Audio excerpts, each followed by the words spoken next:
Tinokugamuchirai kuHidden Confessions and Secrets Zimbabwe. Pano ndipo panobuda chokwadi chakavigwa. Ngatipindei munyaya yanhasi. Vanhu vanoti mari inonetsa kuwana, asi chokwadi ndechekuti mari ine mashura ayo. Ini ndiri mukadzi wekuHighfields. Ndakakurira mufemili isina kana chinhu. Baba vangu vakafa kare, amai vangu vaitengesa maputi nemafrizidzi kuti tiwane chekudya. Kuchikoro handina kukwanisa kuenderera mberi nekuda kwemari dzemafizi dzaishayika. Ndakazongopedzisira ndava musikana anoshandira vanhu mabasa emumba. Ndakangokura ndichiona vamwe vasikana vachiita big things in life. Ndichingoona pasocial media vasikana vemuHarare CBD vachipfeka mawigi ema$200 vachishandisa maiPhone vaine mota dzavo dzakanaka. Ndichingotarisa moyo wangu worwadza ndichizvibvunza kuti ko wangu upenyu huchachinjawo rini.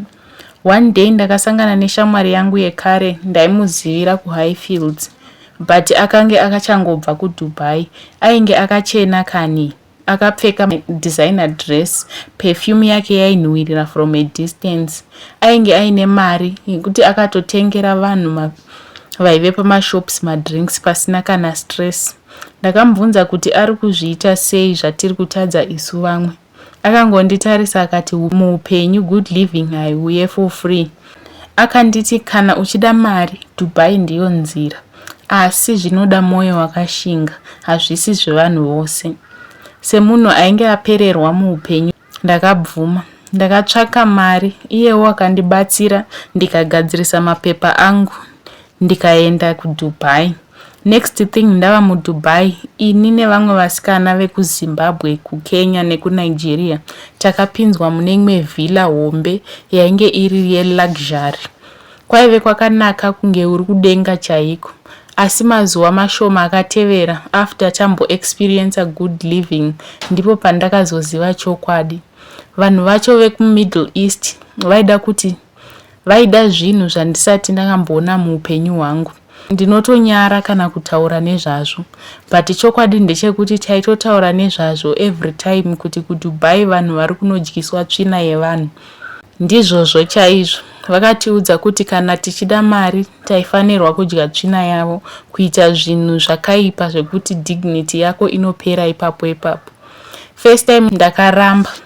Ndakachema usiku hwese ndikafunga kudzokera kumba, asi shamwari yangu yakanditi usada kuzviita sister holy pano, unofa nenhamo. Unodzokera kumba usina kana sendi, ita zvavari kuda mari unoiwana. Ndakazorovera moyo wangu padombo ndikadya. Takaita 3 days tichidyiswa tsvina ka3 pazuva yevanhu vakasiyana siyana. After that vakandipa mari vakati I should invest it. Mari yakatanga kuuya yakawanda, ndidi kunyepa. Ini musikana wekuHighfields ndakangoerekana ndava nemari yakawanda kupfuura zvandaimbofungidzira. Ndakutofambawo nemota. Ndakadzokera kuZimu ndichidada. Ndakatenga dzimwe mota, ndikavaka imba, ndikatanga mabusinesses akaita successful.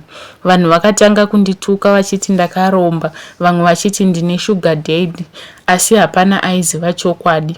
Zvese zvaifamba zvakanaka kwenguva refu, asi ndakazotanga kuona maconsequences. Ndakatanga kungonzwa mudumbu usingaperi. Madoctors achiita matest akasiyana siyana, asi vasingawane clear problem. Uyezve handichakwanise kugara murudo. Murume wese wandinosangana naye pekutanga zvinhu zvinenge zvichifamba zvakanaka, asi kana tasvika panguva yekuda kuenda pabonde, zvinhu zvese zvinoshanduka. Vanongoti uri kunhuhwa tsvina, vamwe vanongonyarara vobva vatiza. Handife ndakavaona futi.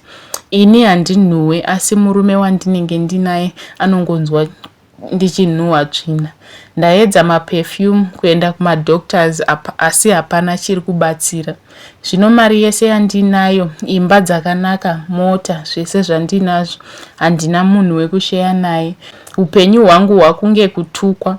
Dzimwe nguva ndinogara ndega ndichizvibvunza kuti mari yakawanda iyi yakandibatsira papi kana ndichitadza kugarisana nemunhu.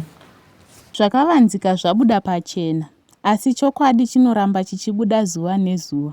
Tiri pamwe chete paHidden Confessions and Secrets Zimbabwe. Subscribe izvezvi ugare wakagadzirira nyaya inotevera. Ndatenda. Musakanganwe kulaika, mokomentawo zvamunofunga pamusoro penyaya iyi. Tobatana zvekare muchikamu chinotevera.